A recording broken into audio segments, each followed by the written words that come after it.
ladies and gentlemen. This is a great pleasure of mine to welcome all of you to IIS Seminar Series 16.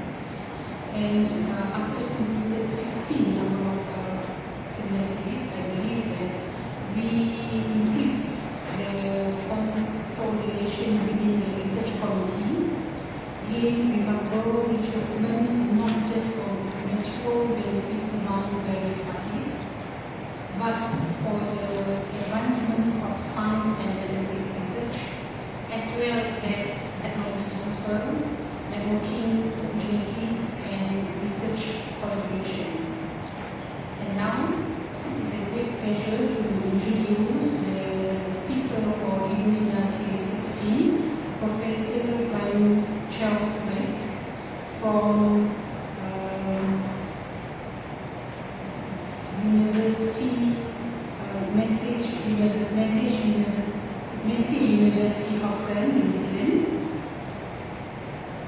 and based on the proclamatory, Professor married to Elizabeth Wake in 1965, had 3 adult children. Background: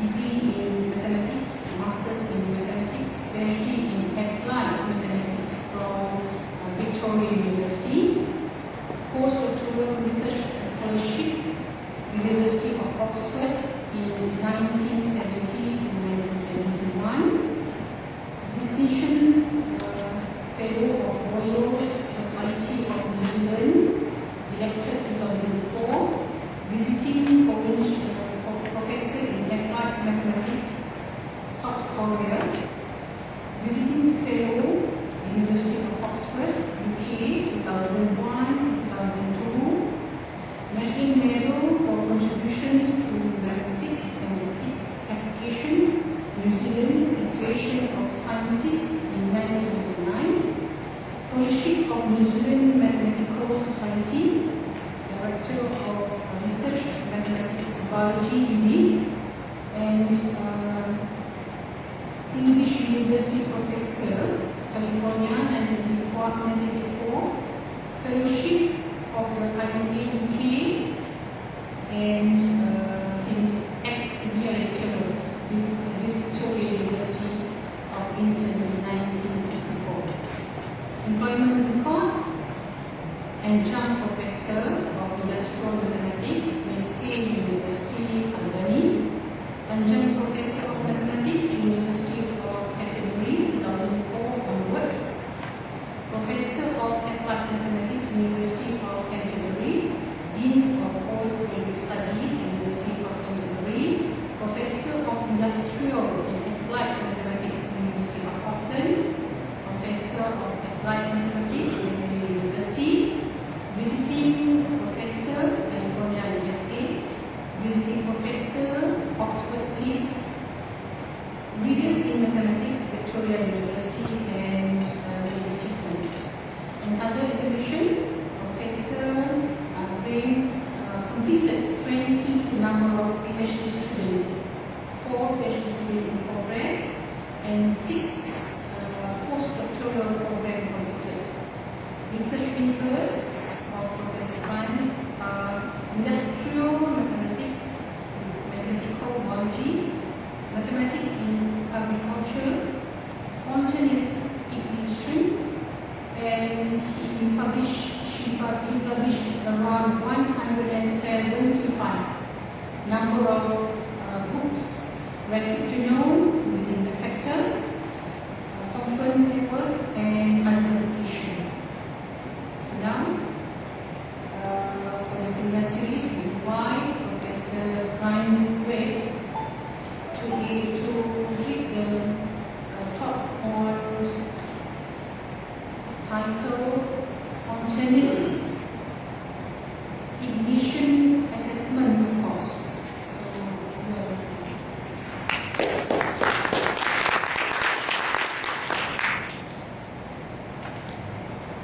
Thank you very much for the introduction, and welcome to be in the Institute of Fundamental Sciences here at UTM. It's been a great pleasure visiting you over the last 10 days. I've really enjoyed it. conference last week and interacting with colleagues in the mathematics department over future arrangements in my area. So it's been a real pleasure for my wife and I to be here. Thank you for welcoming her as well. Really appreciate that.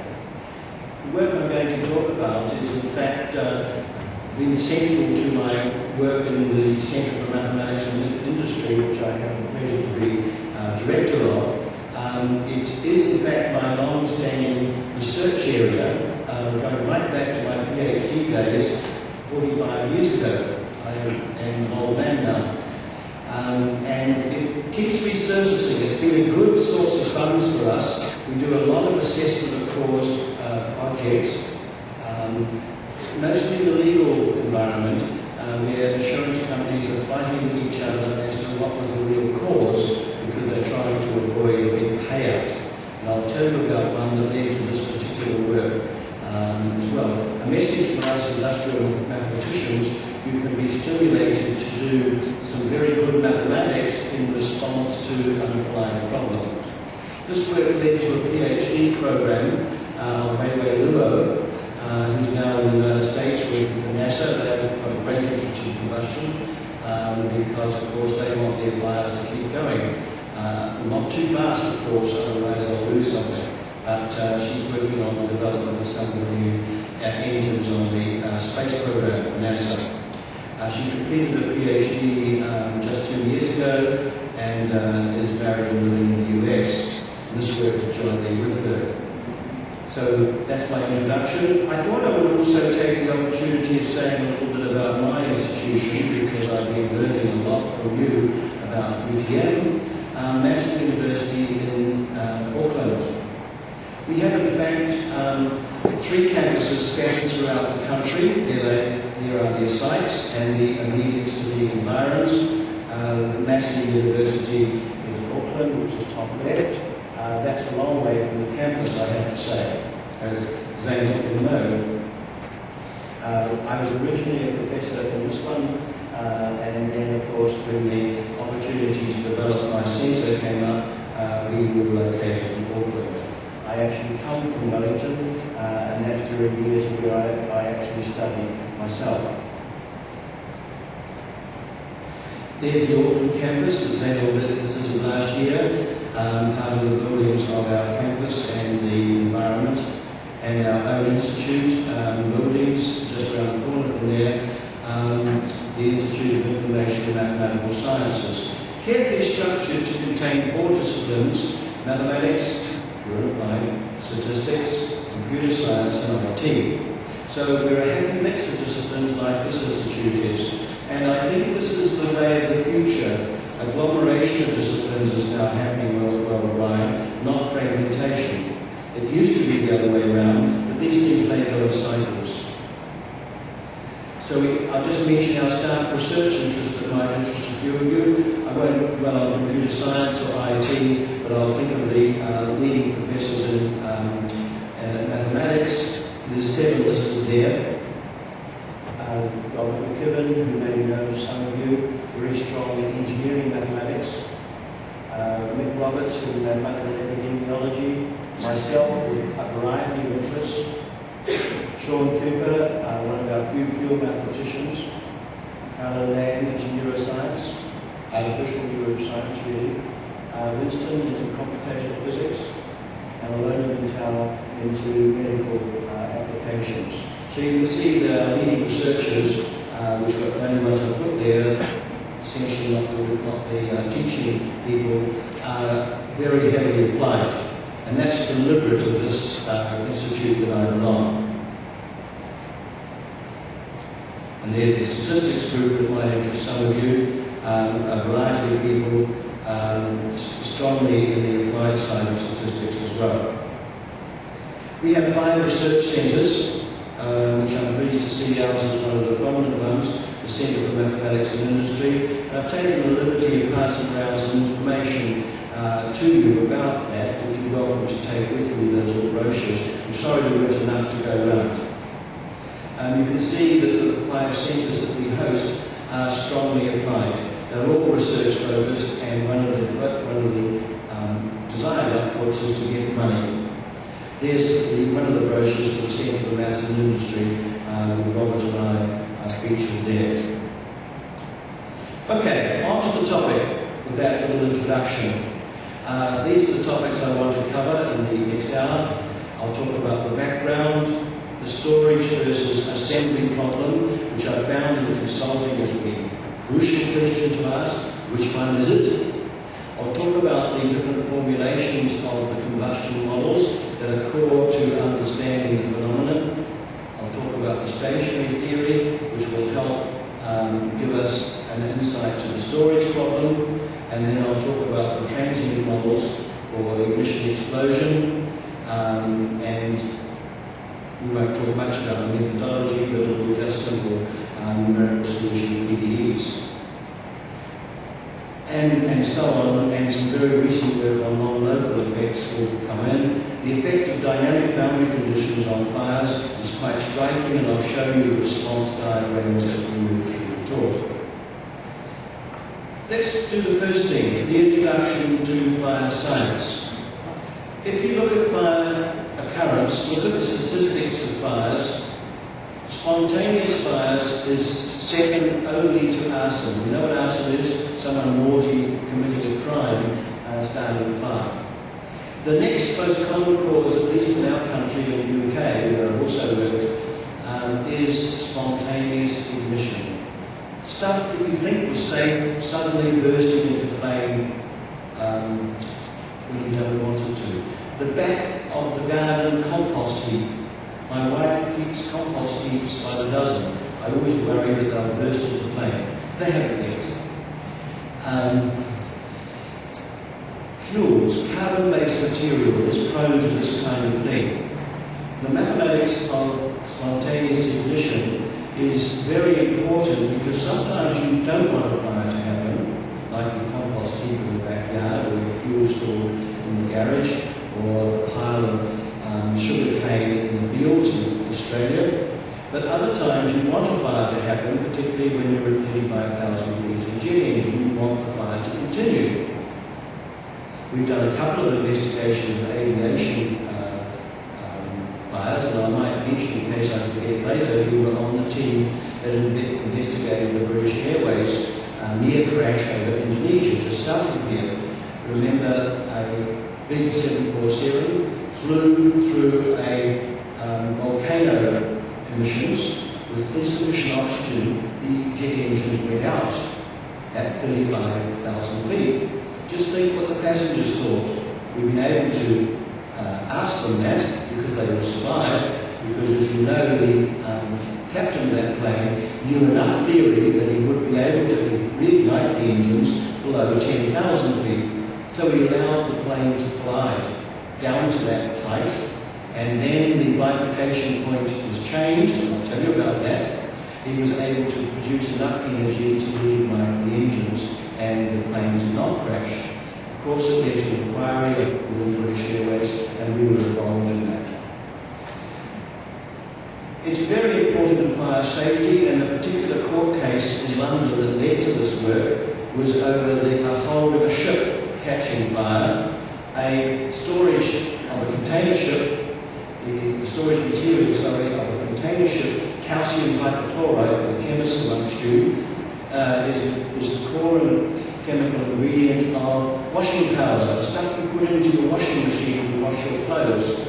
And in bulk, it is transported from the manufacturers, in this case in North Asia, across to the Pacific Ocean to the United States. Now, in the right conditions, it won't self-ignite, but at higher temperatures, possibly with hydroscopic effects, absorption of water from tropical air, which is very moist, you can in fact get that stuff to catch fire. And the particular inquiry that led to the work of this talk was to do over an argument between the two insurance companies. One acted for the owners of the ship, which actually employed us, and the other one acted for the charterers of the ship, who of course are allegedly caused the fire by malpractice of what was going on. And it was a very interesting case. It led to some, in preparation for briefing the lawyers of that to some of the investigation that I am going to tell you about. It was quite a tragedy. The ship caught fire just off the west coast of Ecuador in the Americas. It was about to go through the Panama Canal before then, just after then, sorry. And the ship did not sink, but there were several people killed, and of course the ship was almost destroyed, but it did remain afloat. There's some pictures of it when the fire was underway. The source of the seat of the fire, as we might say, was in the hold of the ship, and the cause was in fact the calcium hypochlorite. So if the charterers were responsible, that means they've done something wrong, and therefore their insurance company should pay millions of pounds reparation to the ship owners. If there was some fault in the design or even operation of the ship, then the owners of the ship would be involved. So what we had to determine in this particular work was it the material's fault, or was it the situation in which the material was placed? And it was quite an interesting exercise. We had to do a lot of measurements and so on. Just background, in many process manufacturing material industries, materials are often produced at elevated temperatures and subsequently packed prior to cooling. Milk powder is a big problem in our country. We are one of the largest manufacturers of milk powder in the world, and of course when it's being dried, it's heated to quite high temperatures, and it can set off explosions in the milk factories. And they're quite violent explosions. I can remember one in which we looked at where the roof of the factory was actually blown off. It was a dust explosion that was set off by the charring of the milk powder, but nonetheless it was quite violent, and again someone was killed. Just jump to the last point there. Previous mathematical studies have involved reaction diffusion, and we actually use reaction diffusion models in using all this. Now I was going to show that, but I won't, because I wasn't sure whether you had a DVD sound system. Here's the mathematics involved. Reaction diffusion equation with Arrhenius rate in physical coordinates. It's just a nonlinear heat equation for the mathematicians here. Checkbook balancing, if you like. The rate of change of temperature, rate of change of the total heat content is basically that. You have a source term due to the burning of the material, and classical chemical kinetics tells you the rate at which the reaction increases. It is e to the minus 1 over x formula. Very nice function. Got lovely attributes, of course, in elementary mathematics. We studied e to the minus 1 over x.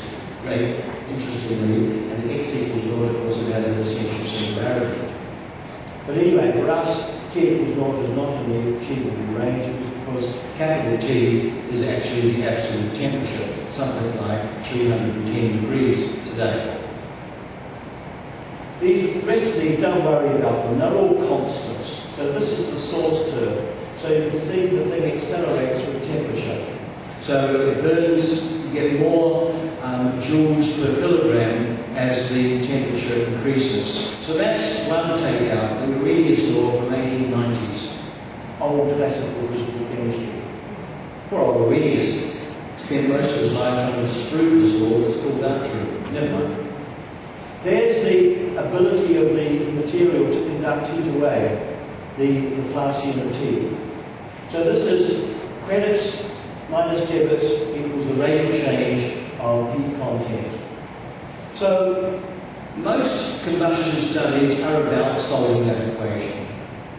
And basically, when you know all the constants, and that's no mean task for calcium hypochlorite, measuring the exothermicity, that's the cue. Measuring the frequency factor of the oxidation reaction of calcium hypochlorite to produce other products plus CO2. I haven't got the chemical reaction in front of me. And so basically you want to know, for given parameters and for given initial conditions, it's not the initial condition is not written down here, but there'll be a given initial condition, what happens to the temperature time curves in the centre of the cloud, that's the hottest point usually for that reaction. So in a sense, the maths question is all done.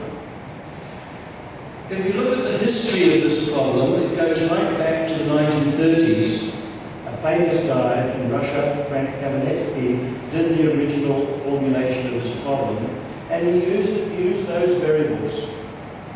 And this, when I came on the scene in 1964, I started working in combustion with a PhD student and a junior scientist. We were all led to believe that we should study this by using the Frank Kamenetsky variables.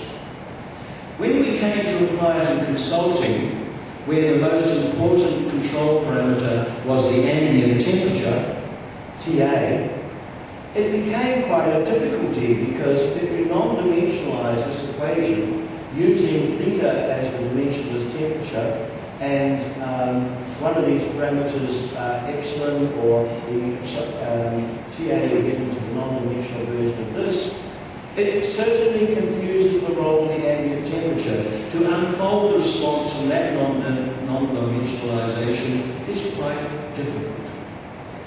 So a colleague of mine in Australia, about 10 years ago, came up with a new set of variables that was much more transparent.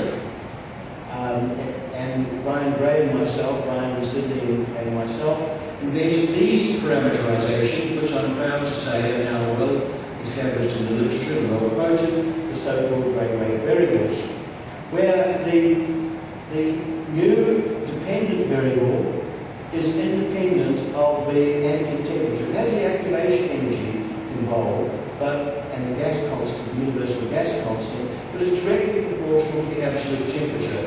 So U equals 0 is absolute 0. We won't go there. The UA stays in one place only. It doesn't get into the partial differential equation at all, notice, but it does get into the boundary conditions. So if we restate this equation in the Graeme variables, we will have clear separation of the internal and external effects. And I guess that's the best value that we contributed in the theory here. If you do the Frank Kamenetsky version that he did in the 1930s, and that's right through to 1951, I met Frank Kamenetsky actually. He was a fellow of the Russian Academy of Sciences, and I met him in 1972. 1971 in Leeds. He was not a man by then. You get the delta, the famous Frank Kamenetsky delta, it's called, has the ambient temperature in it. The boundary condition has the ambient temperature in it, and it's also in the jolly theta. Notice what the boundary condition doesn't. The theta has it in. So when you've got your main control variable in the dependent variable and the parameters, it's not easy to unravel the bifurcation structure. Whereas these variables, the so-called Graeme tree, these were postgraduate students of ours, so I guess they got named after us for that reason. The equivalent equation is this. And this is the equation that contains all the answers to every fire investigation, for 90% of the answer anyway. None of those, the lambda is not got the TA in it. Notice it's got all sorts of it's non-dimensional, but it's got all sorts of constants in it. And the lambda is a second control variable, and the main bifurcation parameter is the capital U. The radiation, there's Newtonian cooling on the boundary, those of you who know your physics, on the boundary. And the BI is the bio number, the ability of the material to radiate heat. So I've jumped over the mathematics of that a little bit, deliberately, because it might make you starry-eyed. I notice the Straits Times, when I do the Sudoku puzzle every morning, has a little throwaway comment, you can do Sudoku without any maths. All it involves is logic and reasoning. I think you should tell the Straits Times off for that stupid comment, because reasoning and logic are part of mathematics. And so the Straits Times doesn't really understand mathematics. I guess they mean you could do it without any algebra equations, but they've given the wrong impression. Anyway, the Straits Times Sudoku puzzles are quite easy, I found this week. So, here we are. This is the problem we want to solve. Given capital U, the dimensionless ambient temperature, given all the constants that are all located in the secondary parameter lambda, what does the solution of that do? Now, if this was an exam, I would stop now and you'd all write down an answer and I'd but I'll tell you the answers. We might do it for some simple geometries, like an infinite slab. What kind of situation do you model that? A long coal heap sitting on the ground, that will do. Or a material where the end effects are not important. So you're just interested in one dimension, one spatial dimension. So the problem becomes that one. A good quiz question is, how would you solve that? Any suggestions? You can't separate the variables, can you? Because of the non-linearity. So it's not an undergraduate question. Tempting though, because there's the heat equation, but you've got, of course, the source term. So writing a function of the psi, the dimensionless length parameter, function of 4, the dimensionless time parameter, you can't do it. But you do.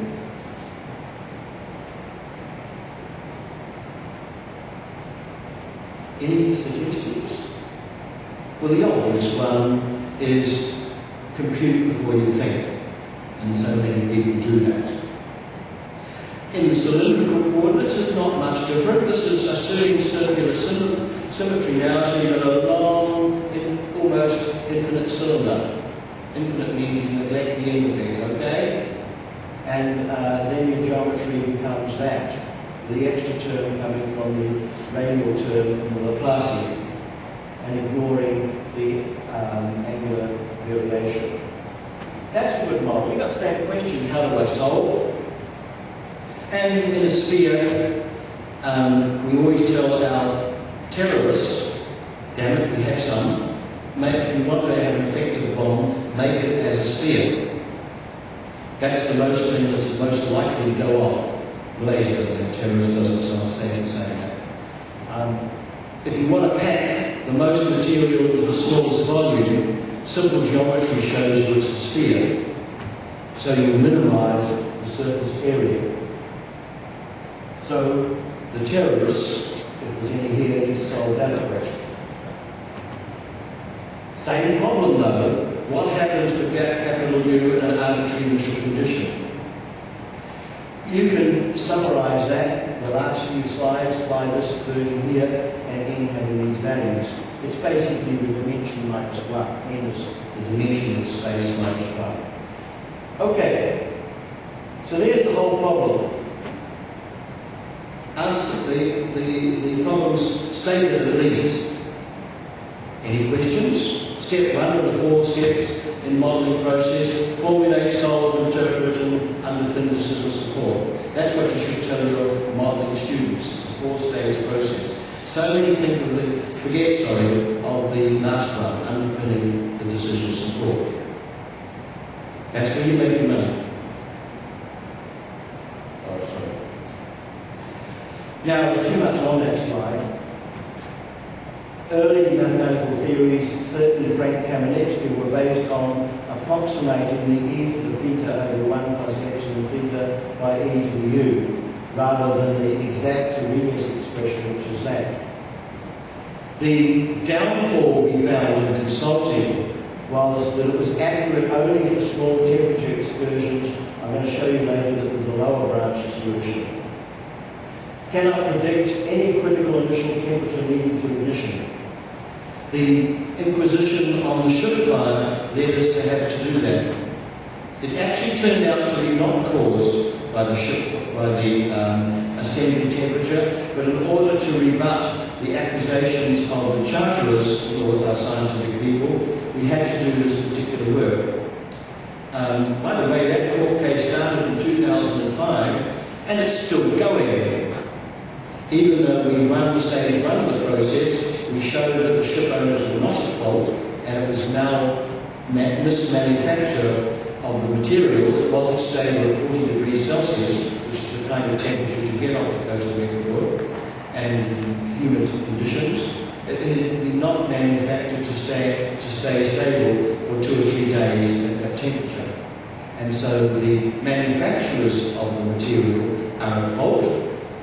They happen to be in a country not responsible to Britain, and so now the charterers have re-employed us to do the same thing again in a different context because they're suing the manufacturers. And so the case goes on. But one thing to think about working as a consultant to legal fraternity, you get paid the same rate as the lawyers. And remember that. So lawyers are paid 4 or 5 times as much as scientists. The first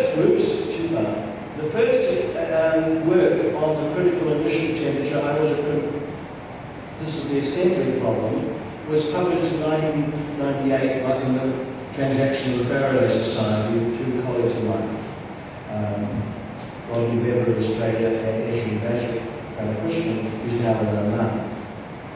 And we have discovered that the critical assembly temperature may in certain circumstances be up to 10% lower than the critical temperature defined by steady state theory. In the 1980s, I attended many fires just after that happened. I used to go with the fire crews to see what had happened. And the only theoretical bit the people who drove the fire engines knew about was storage. Was it stored too hot? And they didn't know about the other question that I'm going to talk about, was it assembled too hot? And if you were in that gap of 5 to 10% lower than the critical temperature defined by steady state theory, you'd miss it. And indeed, that has happened in many, many fire investigations. And shown in this lovely picture, and this picture must be one of the takeouts, please. If you solve the steady state equation of that is you put 0 on the right-hand side. That was one of the answers I might have got to my quiz question. What would you do if you wanted to solve this problem? You'd look at the steady states. And then anyone trained in dynamical systems theory would say, are they stable or not? Stable means if I perturb them a bit, they'll come back to where they were. You know, the famous example is the moon. If an asteroid crashes on the moon, it doesn't fall out of the sky. It gets a little roll, very small roll, unless it's a big asteroid, and then it goes back to where it was. That's what stable means. So we're not likely to get the moon on its head. So we would perhaps solve this equation if it was naught, but notice it's still a hard ODE. Still can't do it by classical means, but we could compute it around. Okay, so if we solve the steady state equation and draw the response of the steady state temperature, the internal temperature, and for internal temperature just read the maximum temperature, the maximum of space, the centre of the sphere is the hottest point, you can prove that. You'll get this kind of response. You plot ambient temperature against there. This is the steady state thermal stability map. I would call it a bifurcation diagram if I was talking to only mathematicians. What it tells you is that there's a minimum of two solutions for any given ambient temperature. Interesting, isn't it? A problem that is ill posed, yet it still means something. There are two, there's actually 3 steady states minimum. I've only drawn 2 of them here because these are the only 2 that are in the feasible region. So if you increase your ambient temperature, the stable lower branch goes up, and then it goes through what on the train we call a transcritical bifurcation. It starts tracing its steps, goes backwards, and actually hits temperature 0. Now that's absolute 0, so it's infeasible. We're operating somewhere up here. And actually the third branch goes into the infeasible region, does all sorts of crazy things, and then re-emerges into a physically sensible region, ambient temperature rise, but the temperatures are like the temperature of the centre of the sun, so they're not feasible on Earth. If you're doing combustion theory for the sun, you would be interested in those, but for calcium hydrochloride, no way. So this is all we need to look at for the problem. Now, it's bad mathematics, but I've plotted on here the watershed point with a critical initial temperature, just graphically at least, and it tells us that there's a serious gap opening up. This one's unstable, so in order to, this one's just smouldering. It might take 20 years for the stuff to catch fire. It's just slowly oxidizing. Any carbon-based or calcium chloride type based material will smoulder away, not catching fire. But if you started in here, because that's stable, it will asymptote with time back here. So that region represents a safe region in terms of assembly and storage. Up here, you've got a watershed, roughly speaking. This dashed line represents a serious threshold that if you stored it up here, you'd be all right.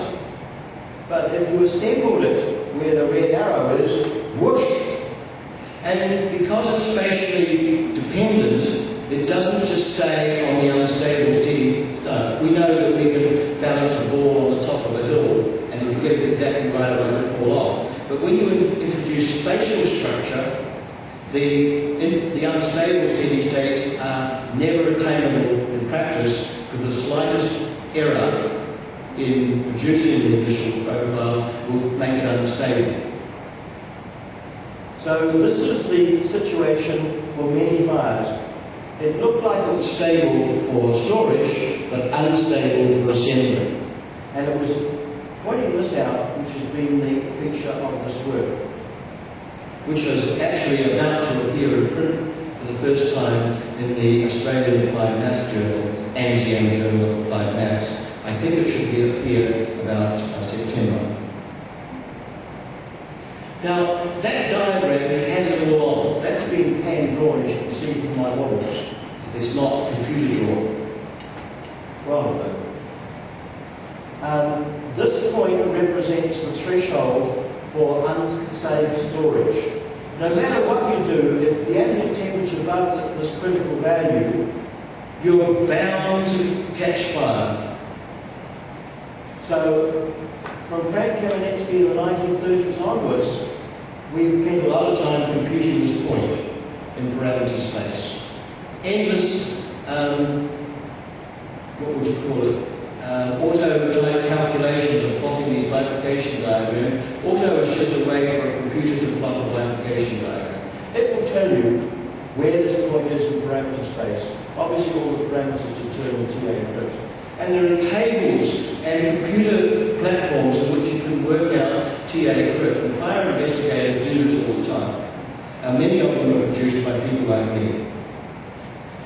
But I want today to focus on the serious gap where you can store safe but assemble unsafe. We all know it if we put something in the hot water cupboard too hot. The heating will... Do you have hot water cupboards in Malaysia where the water's heated up? It's stored in a big tank. We do. We often use it for drying out our wet clothes. And we don't want those to catch fire, that's for sure. You can see why it's like that from this simple graph. When I'm consulting, I know a graph is worth 1,000 equations. If you draw e to the minus 1 over u against u, it's got a lovely graph with a point of inflection somewhere in between.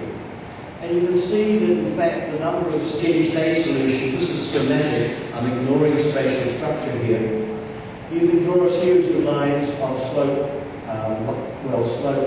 lambda, I suppose, and you can see that you may get 3 solutions, where I've got 1, 2, oh, okay.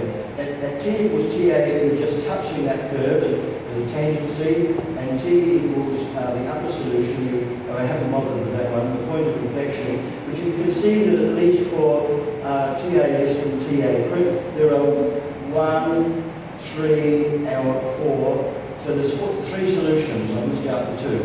And that indicates that the upper branch is way on this higher temperature.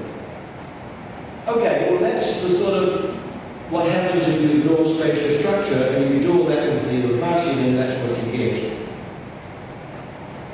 So when we posed this problem, we set it out like this. We can utilise stationary and non-stationary models from the modern variables, I guess are the graded weight variables. We could revisit the critical assembly temperature problem, extend the study like we did over 10 years ago, and we can correlate and reduce critical assembly conditions. I may not get that far, but I certainly want to leave you, the real focus of this work is here. The stationary form is a good computational exercise for the classroom. You've actually got loops. You've got to solve that equation of n equals 0, 1 and 2. You've got the transport versus the generation. These terms are negative. This is positive. And if psi equals 0, you've got 0 flux because it's the central temperature. It's by symmetry 0. And there's your radiation condition. And that's on psi equals 1, and that's on psi equals 1. US is psi equals 1. So basically, you want to solve that problem. Well, a shooting method will kill it, won't it? It'll make it so easy. And we want to solve that. The software is really available in MATLAB. We solve it this way. We write it as a first-order system. And you have to recast the second equation. You have to make it 0 when U1 is negative, because look at this non-linearity. U1 equals 0, the computer won't like. So you have to redefine it as it goes into the infeasible region, which is negative absolute temperature. And then because the computer won't like 1 over psi, that's U3, see, U3 is psi by that equation there, you have to redefine it where near psi equals 0. So you just MATLAB that dynamical system with a shooting method where you have U2 is 0, U3 is 0, 0, and you aim at this. So you keep doing this on MATLAB with for loops. And you get those pictures. There they are.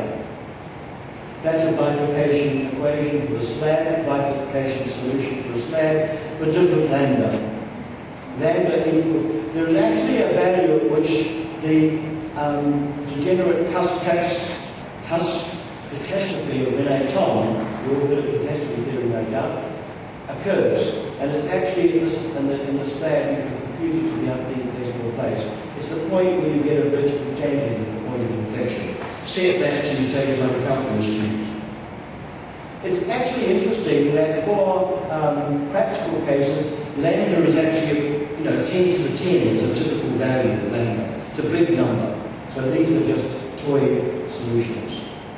I introduced the idea of lambda dash, the point at which the bifurcation curve touched the vertical coordinates, and I called that lambda dash. And when you go to the infeasible region, then for lambda greater than lambda dash, you have to have this redefinition, because we all know you can't get 0 absolute temperature, or less than 0. You get the same pictures for the cylinder and the same pictures for the sphere. To this day, this is the sphere picture, I don't understand why when lambda's above a certain value, you get more wiggles in here. And recently we've done some computing with lambda is very large, we had to actually for the practical cases of the terrorist bomb. We've actually found that a number of solutions can be unboundedly large. You can get Aleph naught wiggles as lambda increases. That's quite interesting. Why does the problem in 3 dimensions have an infinite number of possible solutions for steady state?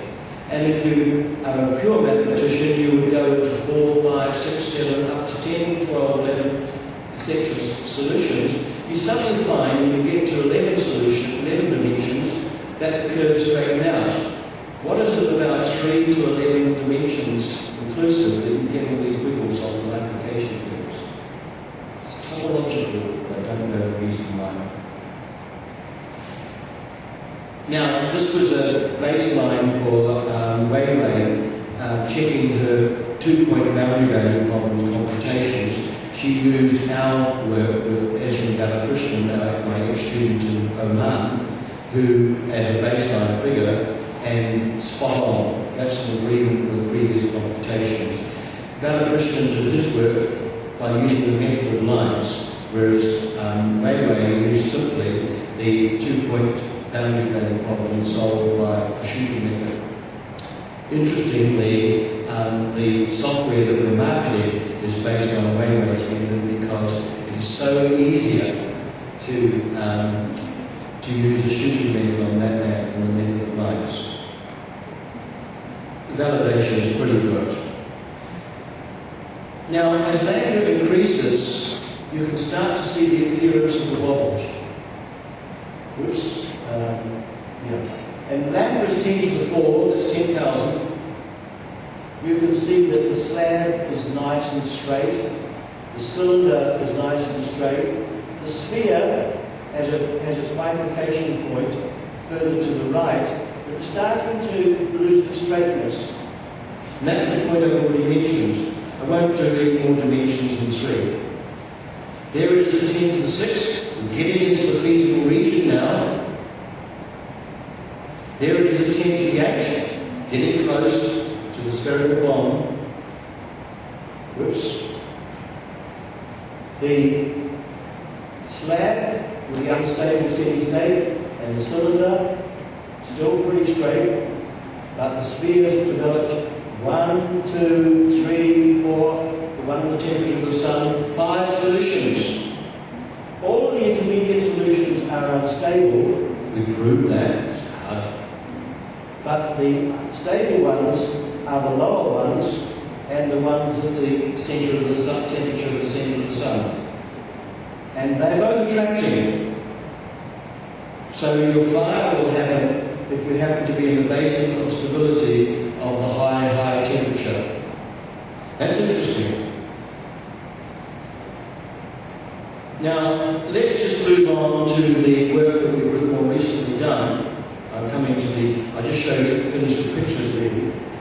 What we did for the nons, I warned you that there was a grey area between the basin of stability of the lower temperature and the basin of stability of the upper temperature, and it was not the unstable intermediate branch.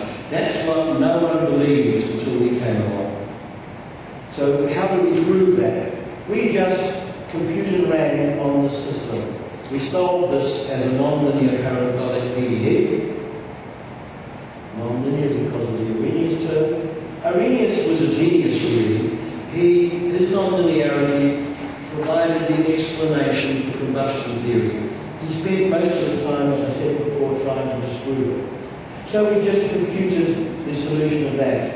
There's the Newtonian cooling on the boundary, written the minus sign being absorbed into that term there. Very big EUA, and look what happens. Now, you use the finite difference technique, we all know about that. We actually use the Crank-Nicholson and have it stable test accuracy using the midpoint method. So away we go. That equation is what you program into MATLAB using the infinite parameter that takes you from the fully explicit or to the fully implicit as you go from F equals 0 to 1.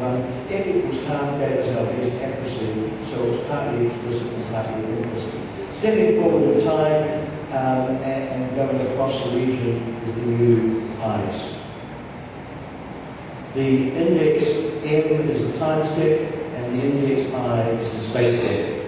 So it's just computing from now on. How do you introduce a parameter to introduce a variable initial condition? We found the best way is to use the ambient temperature plus an arbitrary constant, and you can put a shape factor in here. Let's look at a few examples. There's the temperature time curves for the plane, for the infinite plane. And as you vary capital C, look at the small variation from 0.0042. By the way, you might wonder why such small temperatures. Remember, R over E is very, very small. E is typically 20,000, R is about 8, so you multiply the absolute temperature by 8 over 20,000. That's why these numbers are so small. We have non-dimensionalized the temperature, remember. So So as you vary capital C between these values, if you follow this dimensionless time might represent a week.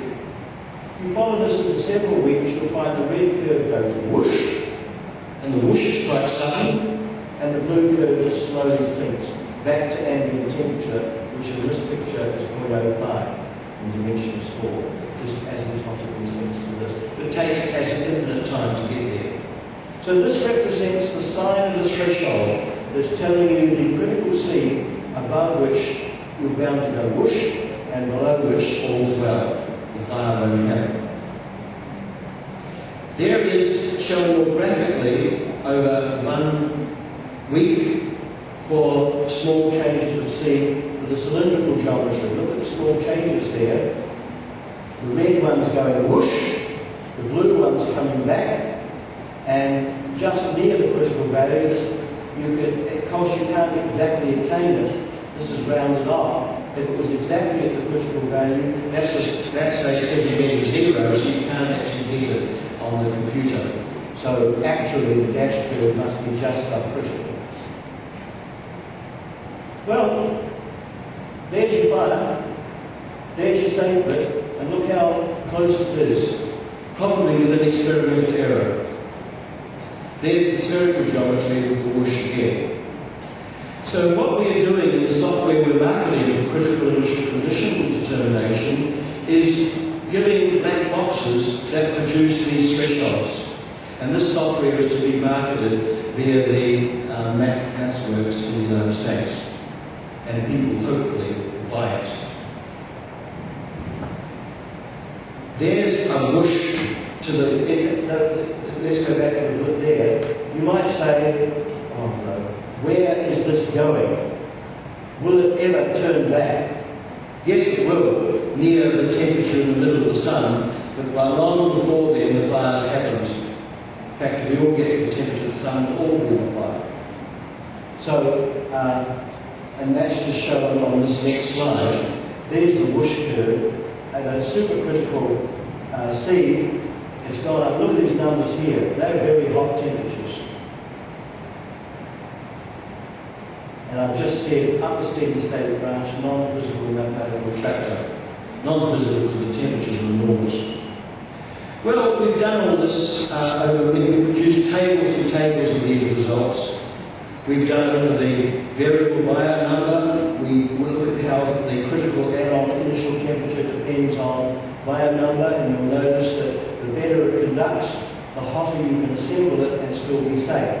Because as Bayer number increases, that means it's more like a black body, it's more radiating better. This goes up. So we're going to have lots of tables like this for fire investigators to use. Here's a problem with milk powder ignition. We produced this picture for critical assembly. Sometimes after the milk powder's been dried, it's still too hot. They take it out of the drying chambers, these 2-story high drying chambers, and leave it on the factory floor overnight. It sometimes goes whoosh, catches fire. And so this showed us that there was a problem there too. We've done a lot of work in looking at different initial conditions, the linear distribution of the initial condition, the parabolic distribution. We introduced one parameter to characterize the shape of the initial condition. If psi equals 0, we represented the arsonist initial condition, which is a delta function. And we've got all sorts of profiles like that. And it was interesting how the grey area between the unstable middle branch and the initial condition depended on the shape. And that's shown in this picture for the slag at lambda equals 10 to the 4. For a parabolic one, it comes down like that. If psi equals infinity, which represented a flat condition, is the worst. It was interesting, the linear condition, the grey area flipped over the intermediate steady state. I still don't understand why, but that's the case. And so, again, the critical initial temperature is the crucial one. I've never met a case in consulting which was other than epsilon equals infinity, the slab, even temperature. You tend to take the stuff out of the drying chamber, it's all at the same temperature. So the most practical case is this, and there, interestingly, got the greatest area. So we've got pictures like that. Oh, the only interesting one there is the sphere starting to show its wobble. Look how the gaps widened. There, every initial condition is a long way away from the unstable intermediate branch. So assembled in this region, it's going to go whoosh. Assembled in this region, it's fine, but in between here, and it's quite a big gap. It's quite a serious size of parameter space that you're getting. So we've got pictures galore here. Some of these will appear in the Anzian Journal in September 2009. To help fire investigators, we actually did a correlation exercise on the results and used a conic section method. I won't tell you about that. We did certainly reduce it to a compact unit correlating form. Herb Keller at Caltech in the 1970s introduced a conjecture which turns out to be wrong, that the ultimate fate of a combustible assembly should have a direct mathematical coupling to its initial energy content, which is just, of course, the integral of the energy content, which is proportional to U over the volume. The correlation is very bad, so we've effectively disproved poor old Herb Keller's initial conjecture. His conjecture was something like this, I've translated it. Given any thermally non-uniform assembly in the form of a principal centrosymmetric solid, there exists non-stationary solutions to our not-reaction fusion equation under the constraint of different line number, which for certain order n spatial moments, the critical total engine content are invariant with changes in the dimensional ambient temperature and the initial shape profile. That was Herb's conjecture. Well, it's wrong. We disproved it pretty much. Last thing I'll mention is the dynamic boundary conditions. Halfway through the court case in 2005, by the way, I was 12,000 miles away from the court case, speaking to a courtroom via a telephone link in the middle of the night. It was awful because of the time difference. The allegation was made by the charter's lawyers that the stuff was being stored quite close to a heating chamber for fuel for the ship. You might know in a big diesel ship, they heat up the fuel before it's actually used, using waste heat from the engine room in order to make it burn better. You pump it into the burning chamber slightly warmed. And they were doing this in a dynamic way with periodic effects. And so the allegation suddenly came out in the middle of the court case. Maybe if hazardous materials are exposed to time-varying ambient temperatures, like diurnal variations, storage near fluctuating heat sources, etc., this could set it off, even though the average temperature was safe. This is indeed the case. We quickly had to redo the calculations with a boundary temperature, something like that. Capital T is the period of the diurnal the variations in the ambient temperature. You have to introduce two more parameters, an amplitude of the variation and its period. And the phase difference doesn't matter much. Well, you redo the bifurcation diagrams for the steady state and see if the gap opens up as you change U dash to capital T. And it opens up quite seriously. Do the same pictures. There's the most striking one. Color-coded for different U dash. U dash equals 0. This is what? Capital T is, I've just changed the period of the variation in dimensions time. That could be up to a week. So you draw the bifurcation diagram again. Capital T equals very, very small. Where's U dash equals 0? U dash equals 0 means no periodic boundary conditions. The amplitude thing is switched off. And you can see as you increase the amplitude of the boundary conditions, the gap opens up. It's interesting, I don't understand the shape, except I know it's computationally robust. And the unsafe region between the storage and assembly temperatures opens up. This area here is opening up as you increase the amplitude, and it also changes with the period as well. These are both for epsilon equals infinity, which means it's the infinite slab. Sorry, the constant initial temperature.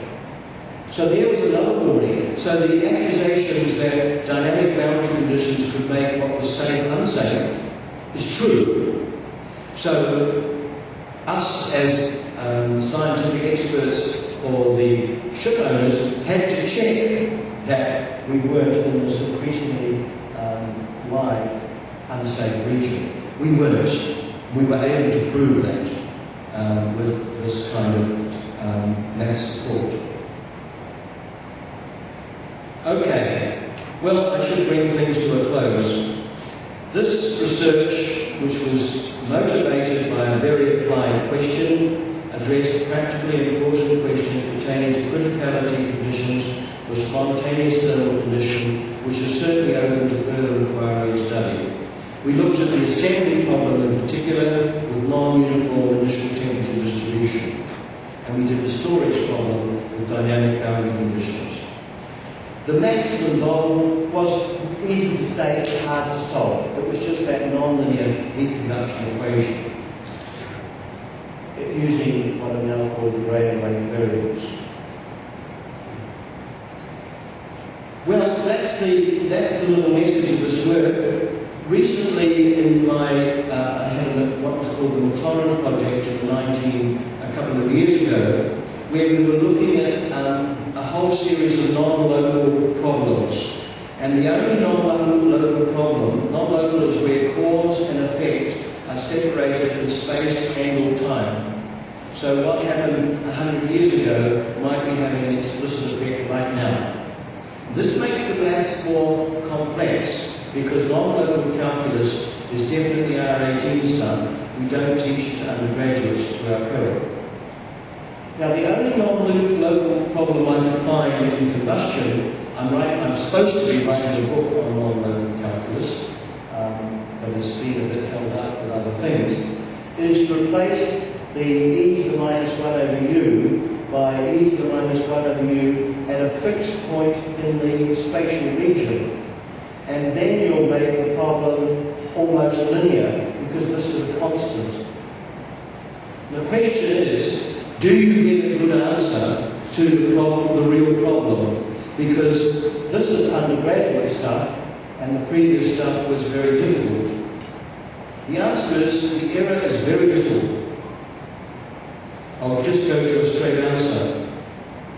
If lambda is 10 to the 6th, the correct, by using local calculus, replacing e to the minus 1 over u by e to the minus 1 over u at the centre, the proper answer was that. This is for the stationary theory, please note. The upper bound, by you doing what I said, underestimating the source, you get a critical ambient temperature that's just not much out. The error is hardly measurable. Doing a more complicated lower solution, again the error is hardly measurable. So this will be a good advertisement for non-local calculus. I'll repeat, why is it non-local? What you've done is you replaced e to the minus 1 over u by u evaluated at a fixed point in the region and making it then Crosshold's equation rather than the non-linear heat equation for the steady state theory. And as you can see, the error was very, very low by using it, and I rather smugly said not bad. So there's a good method available for generations that follow us. Okay, well that's my, I guess my summary I should have less. We've done 8 things. We've looked at the classical stationary model, revisited the new variables. We've done the non-stationary model. We've extended the numerical study of assembly problems and critical conditions at that grey area opening up that I talked about, and we're producing very usable software which will be marketed through NatLab. And we've looked at dynamic boundary conditions as well. So questions and comments with 3 little jokes. The one on the left is the misuse of the word spontaneous combustion. Wife complaining about their husbands. He's a rugby. There's a hay shed fire in New Zealand. Hay self-ignites. The farmer is losing his storage of food. There's a wreck of hay shed. And there's every time I give a talk on spontaneous combustion, people who've read Bleak House and Charles Dickens, which actually talks about human combustion, that our bodies will suddenly burst into flame, they ask me, can it happen? The theory I've just talked about will show you that it cannot. The exothermic reactions that we have in our bodies between here and here, I won't get too explicit, in our stomachs, do produce heat, but it's way subcritical. You need an external heat source. So what's happening to this poor chappie is mythical. Thank you.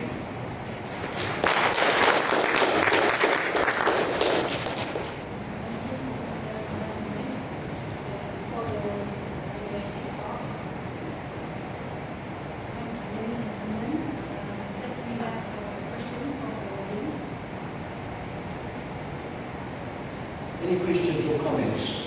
Please. There's a whole generation of PhDs in this work, really. We need to extend it to other geometries. That will be hard because we'll have 2 or more spatial variables. We need to extend it to taking into account reactant consumption, because reaction diffusion equations indicate something's reacting. The fuel is reacting. A good question that I might have expected, and I ask myself a question, I'm looking at the mirror now.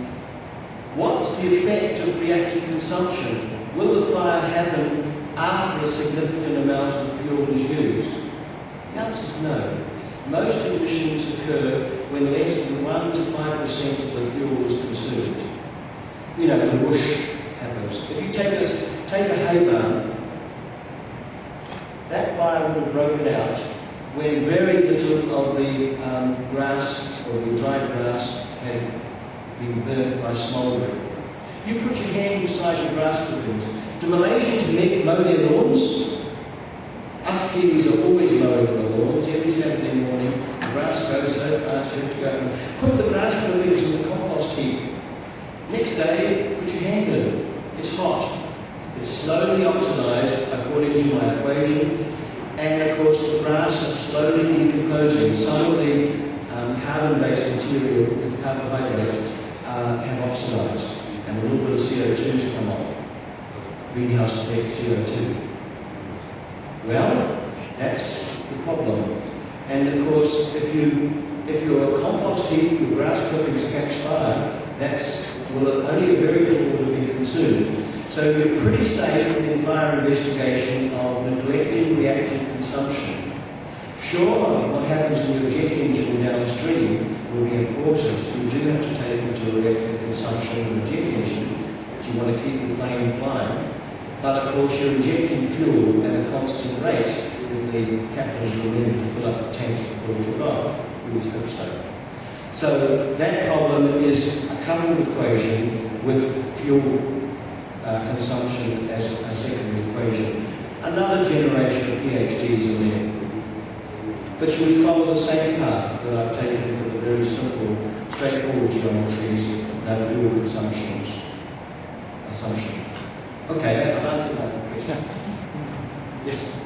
I was wondering, when you come up with the models, is there any way to verify the models by experimental results?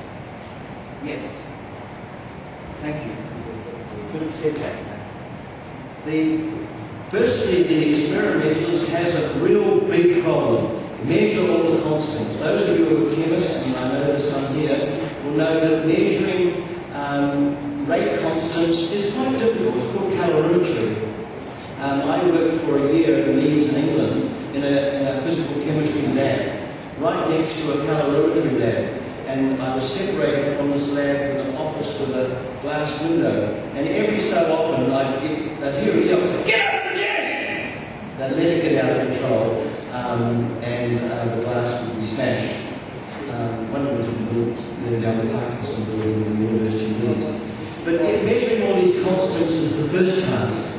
The second thing is, of course, you need to look at where those thresholds are experimentally.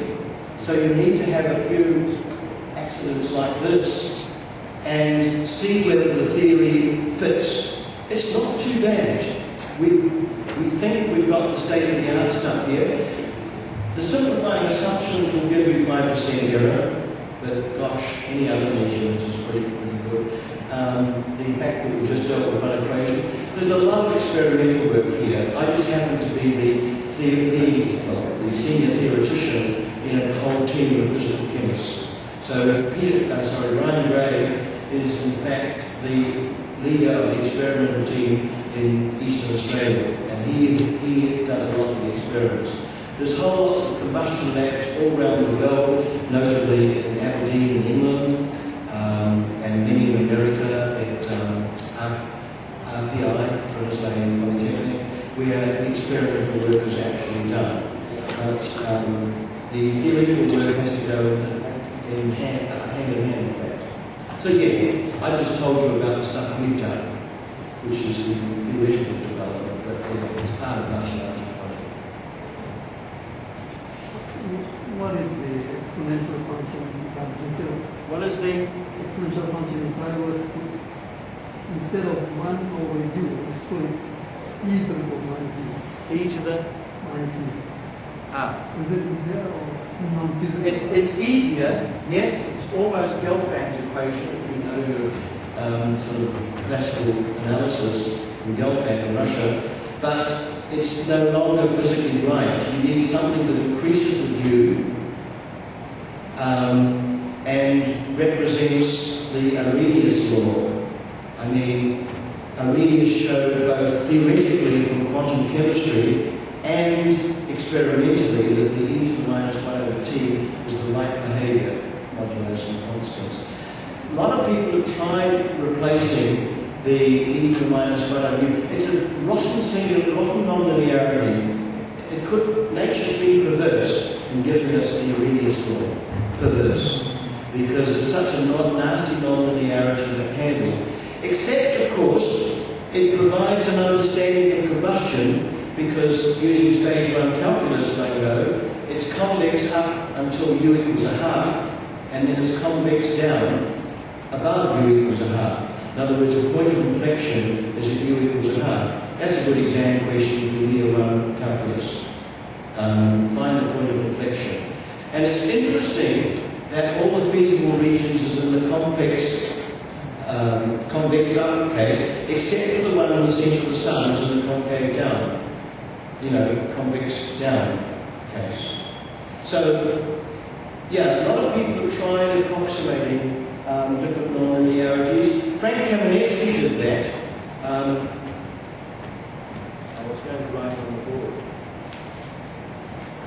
Do I have some? Okay. If I just go right back. Do you want me to carry on? I can answer Zain's question better from the slide. Oops. Yeah. Prior to us coming along, that was the standardized form, where we replaced e to the minus 1 over t. When you do the long 2 or 3 pages of algebra, in the Frank Kamenetsky Peter, that thing, would you believe, gives you that. Still increasing with theta, because see the Michaelis Menten in the exponent, the rational function of theta there, which will increase with theta. If you do all that, epsilon, where's epsilon? Not there. Is RTA over E. It's jolly small. So what Frank Kamenetsky did in 1939, clever guy, he said, I'll take epsilon equals naught. What does it do to the bifurcation diagram? It's quite serious at high temperatures, as you might expect, because the approximation is worse there. But it gives you an equation, del squared, let's put the time variation naught. It gives you del squared theta plus delta e to the theta equals naught. That's called Gelfand's equation now. There's been books written about Gelfand's equation. You can solve it with some geometries, like d to the theta by d of psi squared plus delta e to the theta equals naught, has an analytical solution. I'll give you a prize if you can do it by 5 o'clock. It'll take you a while. The answer is a log Koch function. There's a clue. That's the closest one that's survived in the literature, is the approximation of sine naught. And you'll notice that this approximation from 1939 onwards has preserved the monotonicity of the Arrhenius term. And monotonic increasing. That's an absolute requirement for ignition theory. To get 2 or more steady states, you need the function to be convex upwards and increasing. Theorems in the 1970s did that. I had a popular sock article in 1977 with Peter Graeme that actually proves that. And in those days, we didn't disbelieve the Frank Kamenetsky approximation, which is putting the epsilon equals naught in there. Now we see the error, and it took this formulation to see it. And of course, the attractiveness of having the control parameter in just one place made it chemically easy to verify your point. Long answer, sorry. So e to the minus 1 over u won't have multiple steady states because the non-linearity, I've now got a better answer to your question, the non-linearity is non-increasing in u, so there won't be a neat solution of the steady state. That's interesting, isn't it? So you've had hordes of postgraduate students who've looked at del squared u plus lambda f of u equals naught. What f of u gives you non-unique steady states? Some do and some don't, but convex increasing with u does in certain cases. And I think we wore ourselves out in the 1970s